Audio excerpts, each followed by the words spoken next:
The person who walks into your home can one day be the reason you're pushed out of it. At first, everything seemed warm and respectful. She hugged her mother-in-law, gently called her Mom, helped carry in groceries, joked at the dinner table, and brought flowers. The older woman, touched, thought, "Finally, my son found someone who loves him and respects me too." But over time, the flowers faded, and so did the smile. First came small requests not to come into the kitchen, then not to share her opinions, then not to get involved in how the kids were being raised, and finally, the words that shattered everything, that she no longer belonged there, that it would be better for everyone, that they needed space. Her son said nothing.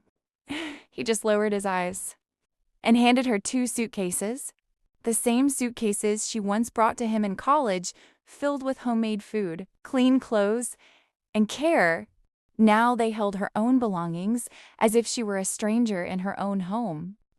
She left quietly, slowly, without a scene, carrying not just the suitcases, but the deep pain of betrayal, the kind that cuts the most when it comes from your own family. From the street, she glanced back and saw them through the windows, smiling, relieved, as if a burden had been lifted. The very woman who had given them everything was now seen as unnecessary. But there was one thing they didn't know.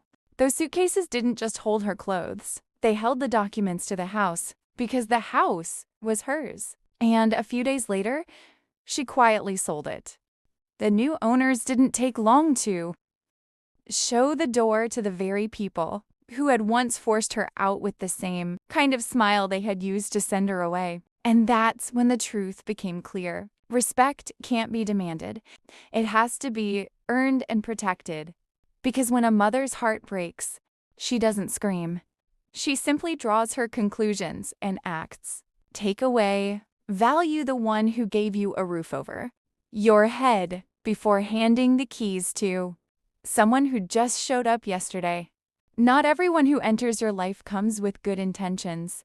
Sometimes, they come to take a place and push out the ones who are always there. And if you ever turn your back on your mother for someone else, be ready for the silence her absence leaves behind. Because when it's too late, there's nothing left to bring back.